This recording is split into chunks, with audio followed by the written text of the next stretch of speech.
Hello and welcome to our next session. I have the pleasure of introducing Karl Kyck and Andrew Morrison.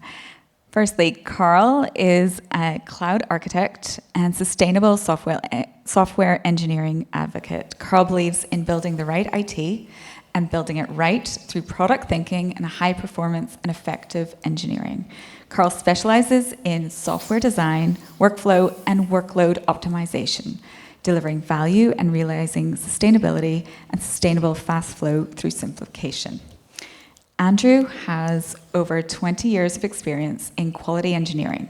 Andrew is a passionate technologist dedicated to driving excellence in software development and testing. Throughout Andrew's career, he has led teams in implementing robust quality processes and innovative automation solutions through diverse industries. Andrew is deeply excited by the transformative potential of artificial intelligence and actively explores how AI can make automation more accessible through its natural language interface and potentially revolutionizing the sphere of testing. With that, I'll pass over to Karl and Andrew. Thank you. Thank you very much. So I'm Karl, and this is Andy over here, just in case you were confused or anything like that. Yep, hi folks.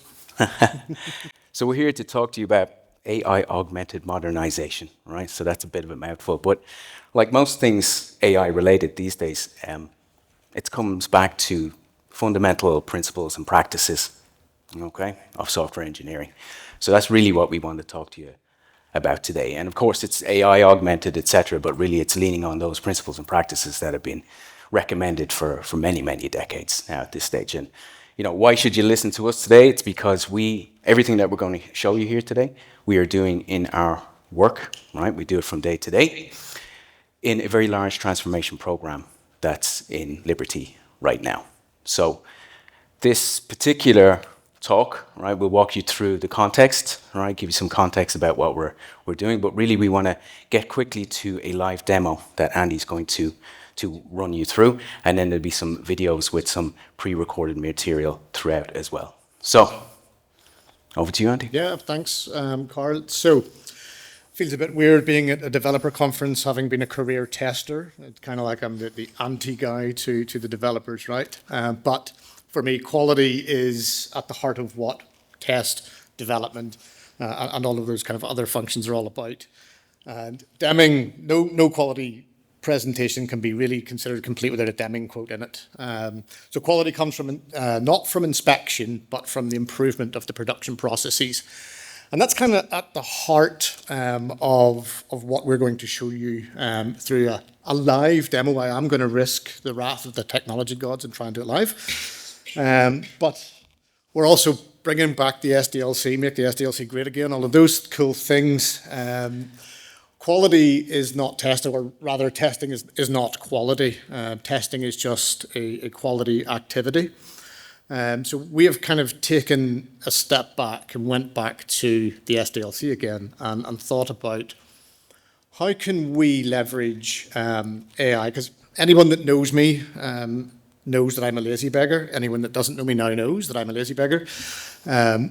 AI, generative AI in particular, large language models are the greatest leap forward for me personally in automation. I will automate anything that I have to do more than once. And AI today brings a natural language interface to being able to automate things that people previously wouldn't have thought were automatable. So I got to thinking, okay, can we use these tools? Can we start to think about automating quality that's not just testing, right?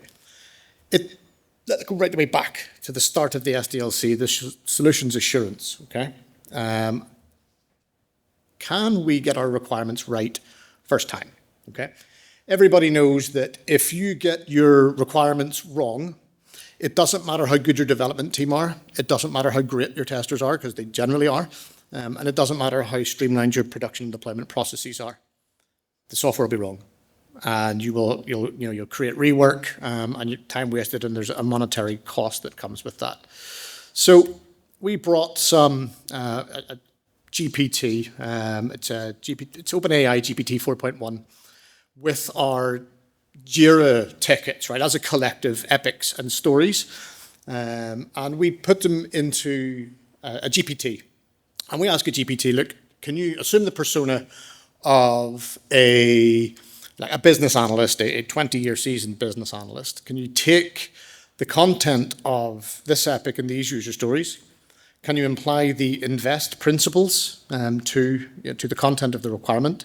I think that's independent, negotiable, value, estimable, small, and testable is what invest stands for. NASA also have some requirement standards they use, so use of the active voice, should for requirements, etc., etc. And then we have some hyperparameters that we can control on the GPT. So things like the temperature, right? So temperature controls how much creativity we can give the model. It's at 0 in this instance because I don't want it to start making things up, right? And we ask the AI to check epic coherence, really fancy term that I'd love to tell you I come up with. I didn't, AI did. It's basically checking how well the user stories implement the epic. Are there any gaps? And more importantly, is there any duplication? How good are the user stories? Are they written in I want to so that value statement? And are the acceptance criteria written in the given, when, then format? And it gets a quality grade. And you'll see there's a yellow box up on the slide there that's got that little, the human PO, right? Most important thing with AI systems is the human in the loop. So it's for the human product owner to come and look at this output and make sure that they're happy with what it's saying. There's no hallucinations and things in there. But you can iterate over this, apply your improvements, and eventually increase the quality of your requirement. So about 30 minutes saved per user story was anecdotally the feedback I'd gotten from one of our seasoned product owners. So then we thought about, okay, this is great for requirements. Can we now start to look at helping the architects out, right? Can we bring AI into our architectural practices?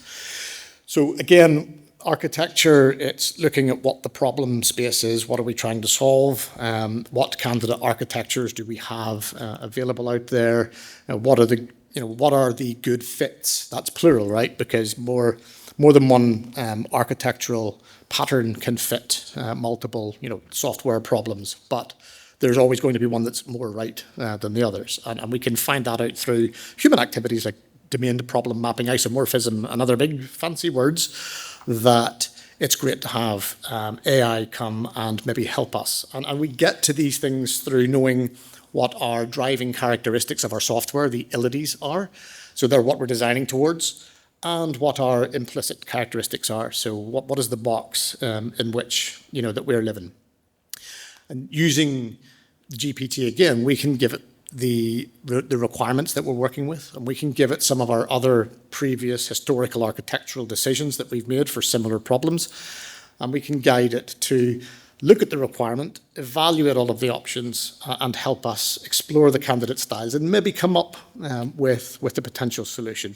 And you'll see in the live demo later this all happening and actually coming and producing C4 mermaid diagrams that you can just pull straight into your development.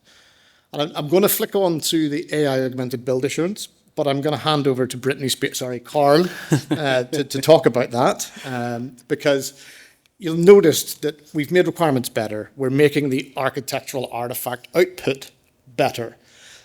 But it's not just prompts. We're starting to build context. So yes, at each stage now, we're building up high quality context. So each phase building upon the context of the previous stage. And what we want to do here is we're trying to minimize the amount of chaos that makes it downstream. All right, because that chaos, it means rework, right? Unplanned work, disruption, etc. So we want to catch this stuff as early as possible. We're shifting left on it.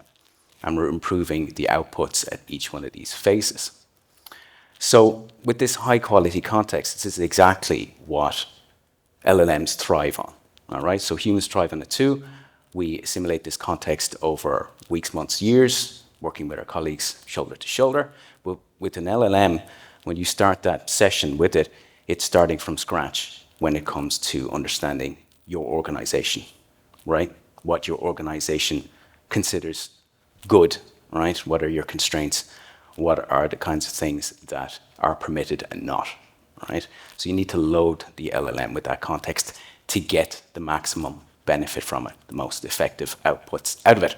So the kind of context that we're talking about here, you've mentioned the requirements, you've mentioned architecture outputs, like the mermaid diagrams, etc., your NFOs, etc. This is all providing rich context to the LLM and constraining the environment in which it operates.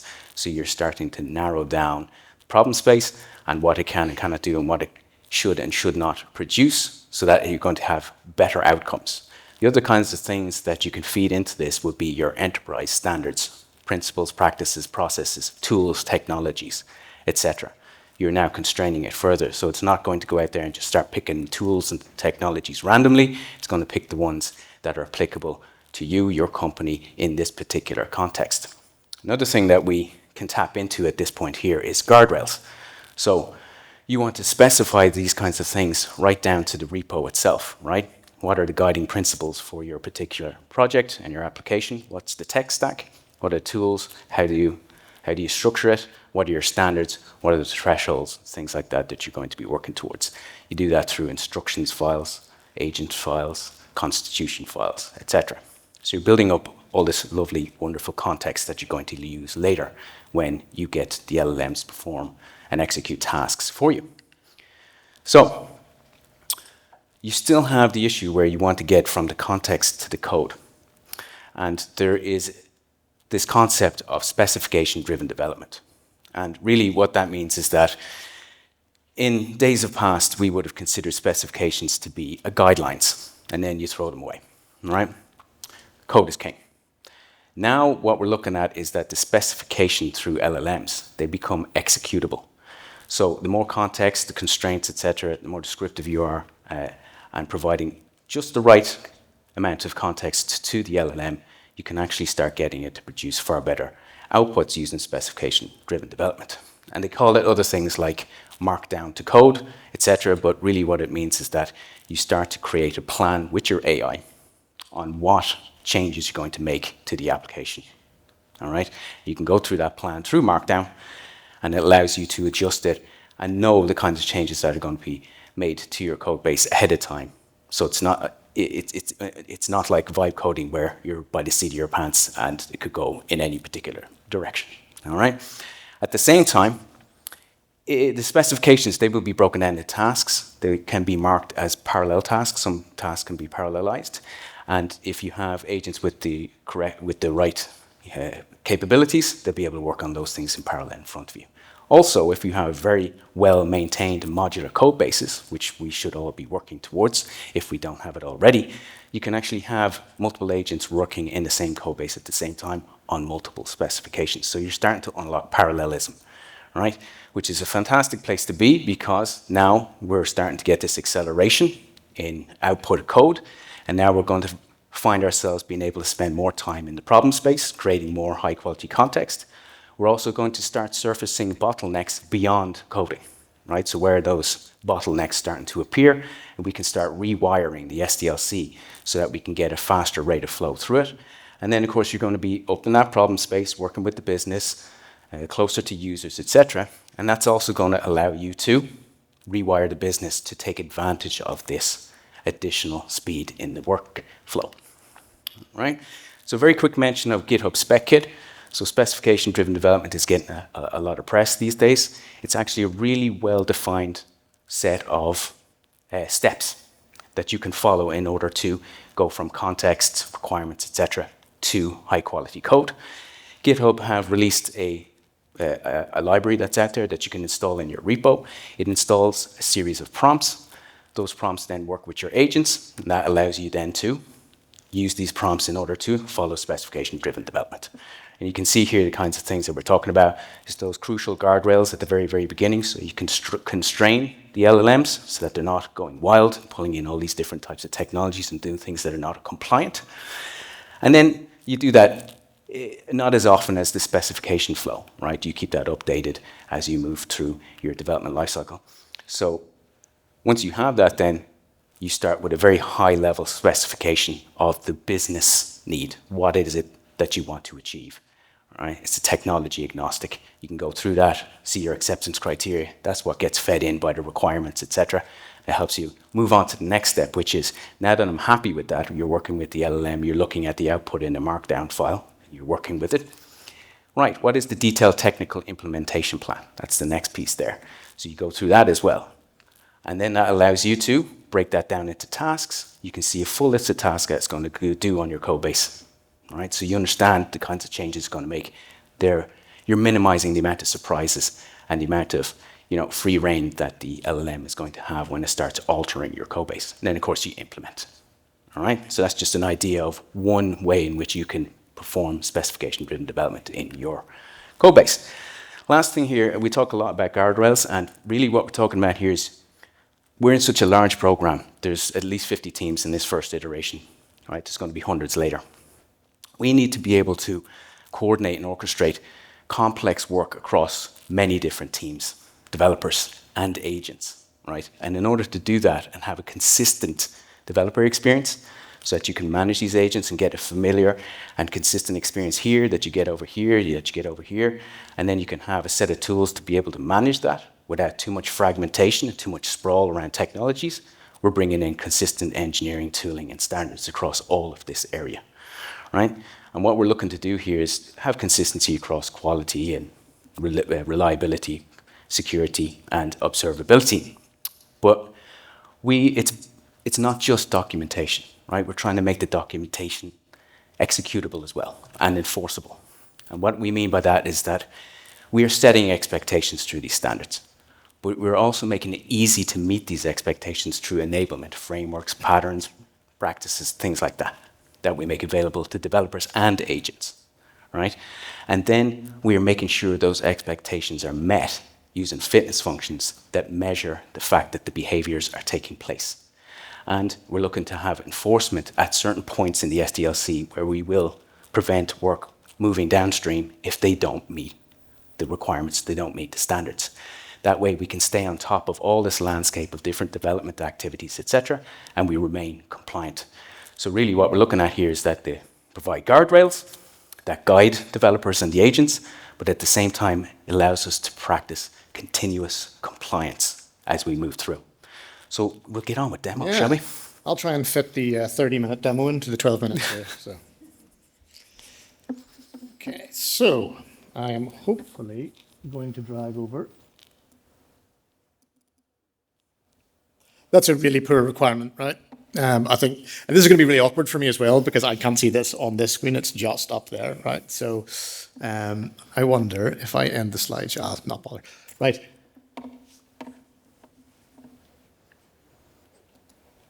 Here, Andy, can you see that now? Et voila. That's why you're here. So we can see on screen, we've got a really, really bad requirement. We're actually looking to update a RESTful API in an application that we have. We're adding a field is license full. So, you can be insured on a car with a provisional license or a full driving license. This is a real example, but from a completely made up application, just it's really to show the art of the possible.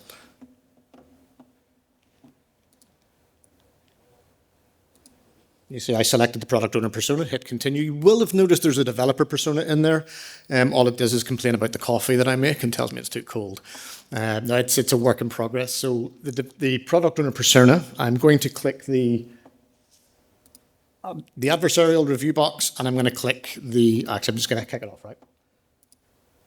So now, while that probably fails behind me, the adversarial review box that I ticked, it's a pseudo-adversarial review. So at the start I said that the AI will take the requirement, the description, and it'll apply the invest principles. It'll actually suggest you what even better looks like by rewriting your user story. Well, I'm not happy with that. I want to put that user story back through a fresh context of the same model, which is why it's only pseudo-adversarial.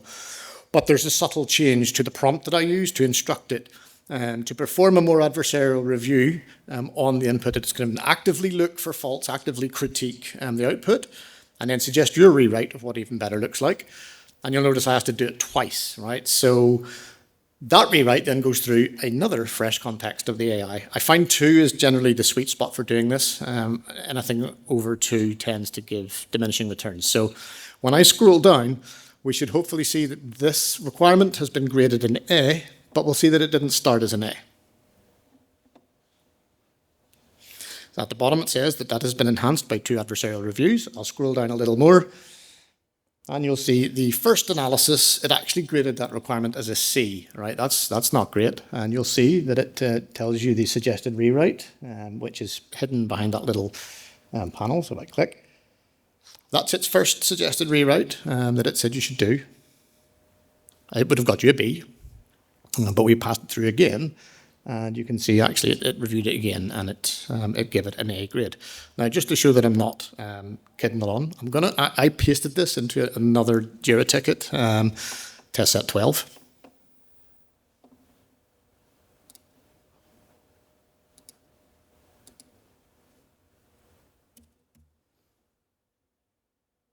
So this is it. This is the rewrite, and I'm just going to kick it off the review without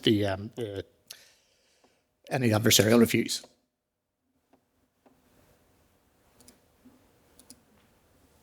So when that finished analysing in a couple of minutes, it should hopefully come up and it'll show us that we have an A grade. So tying back to that building of context, this is our first stage in the process of building software, right? It's getting the requirements right first time. These are the most important part of software development context, because as I said, if these are wrong, everything that follows is also wrong.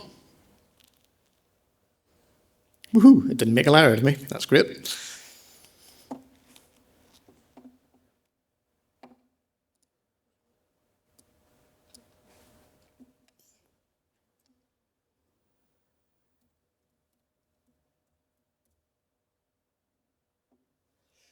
This ticket is an epic. I mentioned earlier on about the coherence. So there's an option on the right if it's detected that I've just moved over to an epic that's allowing me to do a deep analysis. So I'll click that and I'll let it go and do. And I've kind of explained through the slides what's happening under the hood. So the epic and the user stories that are connected to that epic are being gathered up. And none of this is actually happening through the Jira API. Since it's a browser plugin, it has access to what's sitting in the browser DOM. So it's able to just lift it straight out from the DOM, which is, if you're into doing like automation with Playwright, it's very handy to do these things as well. So it's taking those, it's passing them together as an object into a different prompt. And this prompt is being instructed to say, okay, apply the same reviews, but look at the stories and decide if these stories collectively implement this epic, right? So are we missing anything? And do we have any duplication of effort? And are there any gaps? That sort of thing. So if I scroll down when it finishes, it takes a wee while because what's happening here is the epic's being scanned, and then the four stories are also being reviewed individually, and they're getting that kind of light touch quality grade on them without any adversarial rewriting. We can see the epic is a grade B, and we'll get the same suggestions, the same suggested rewrite, and we'll come down, and you can see there's the deep epic analysis. So we have an average grade of B for the user stories. And we can see that our epic's coherence grade is an A, so it feels that these stories are pretty effectively implementing the epic. But it's also having a look, I'll go underneath here, at the gap analysis. And so it suggested that there may have been a few user stories that we might have missed when we were writing or implementing this epic. And then it's duplication analysis. So it's actually had a look, I think, without breaking my neck to read all of that, I believe it says that there's a little bit of overlap, but it's not true duplication, and so generally it's okay. So, close this.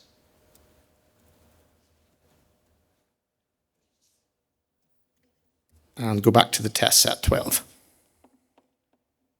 Or don't.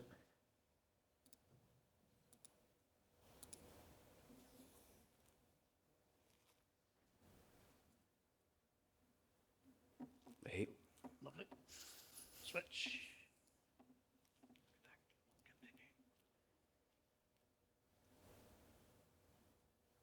You can see on screen the implicit and the driving characteristics that I mentioned earlier. So I'm not going to stand here and pick them.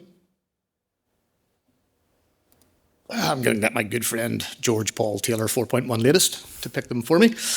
So what it's doing is it's reading the ticket. There's a lot of stuff in behind there. As an organization, we have some non-negotiable implicit characteristics and a few other things that are kind of non-negotiable. But it's taking those, it's taking the business context of the user story, and it's calculating from our what it thinks the driving and implicit characteristic should be, right? And it picks the top 3 for me, which is great. And then I'm going to click here and ask it to go, okay, you've given me my characteristics.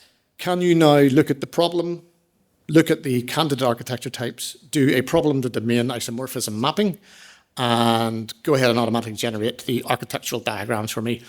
Now, I just picked the C3 and C4 level, so the container and the class diagrams. It will do all 4. Generally, if it's an epic, you might want C1 and C2, or level 1, level 2 of the C4. For a story, I picked 3 and 4, so I'll get class diagrams out when it finishes. Hopefully, it'll finish in time for Karl to show the spec kit bit. I'm very greedy. I do apologise. It's fine. So a lot of stuff. I'm pleased that it worked, though, right? For a live demo, that's pretty pleasing, even if I have to crane my neck around every time. Yeah, so these are the NFOs, the non-functional requirements, all those constraints that So help guide the design, right? Yep, and that's all. It came.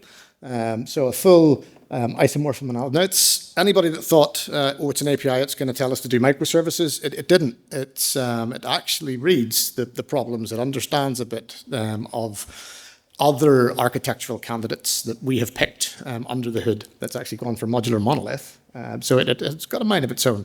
But again, it's for the human in the loop to come and make sure they're happy with that. But I kind of want to hide, that's the justification. And here we are, here are the C4 diagrams. And if I just pick one of them and click on it, bam, it takes me out and automatically draws those things. So that's the end of the live bit. If we've got time, I'm going to flick back to the PowerPoint, hopefully. And Karl is going to walk through. Yeah, bring us on to So we'll take this. This is all that rich context that we built up with the requirements and those NFOs, etc., that help guide implementation and design. So kick that off there. What do we got here? This is not this one, the one previous to that, yeah? This one. That one. That's the one. Go. So now this took an hour, right? With spec kit, 20 minutes, etc. So right now this is test set 12, and what we're doing is I'm just showing you that it's test set 12. It's a real thing.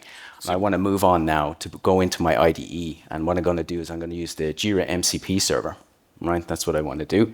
So down here, I'm going to load that test set 12 in using the Jira MCP server directly from within our network. So that's me typing very slowly here in order to pull that in. Pulls in the context, okay?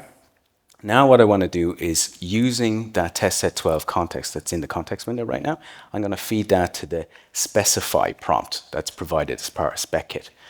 This is where the specify will take in the Jira ticket, and it's taken in context that's in the constitution, etc., that we've set up previously to bring in those architecture kind of constraints, etc.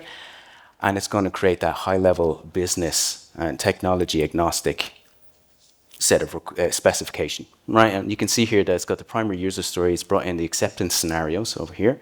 It's got some edge cases down here and some functional requirements. So at this point, this is in your repo. You can now work with the AI to refine this work, all right? And start figuring out what it's going to do to your code base.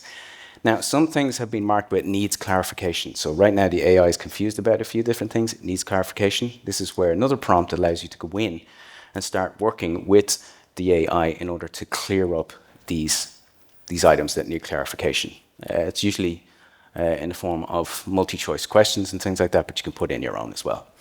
So where are we now? So now we want to move on to the technical plan, detailed technical implementation plan. I'm over here on the left just to show you the kind of things that are happening. So the plan.md is in here now, where it's going to show you pretty much what it's going to do from a technical plan using your tech stack. But it's also doing research here. It's doing some data models. It's identified contracts. And these are the things that we're going to use now and refine with the help of the AI.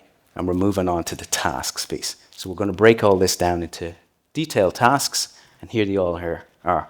You can see quite a few. They're all numbered, and they have these checkboxes in them, etc. So you know exactly what it's going to do to your code base as you go forward. Okay? Right. Last step here is, just before implementation, is analyzing any gaps across all the artifacts that have just been created as part of spec-driven development. And what I'm doing here is just clarifying those things and tidying up a few bits and pieces before I decide to move ahead with the implementation within my code base. I want to know exactly what this thing is going to do to my code base. That's why I'm taking these steps, right? So this is the part where we have Copilot implement the code. And I've sped it up quite a bit because it took about 40 minutes to do this. Works, okay? So at the end of the day, it produced the results that we wanted, it to the level of quality that we requested, with the standards and the thresholds, like code coverage, et cetera, that we were looking for. And it was far more successful than if I was to try to go back and forth, vibe coding this thing up without all that rich context. There we go. Cool. And that's us, folks. Thank you very much. Karl and Andrew, yeah, join me in thanking them.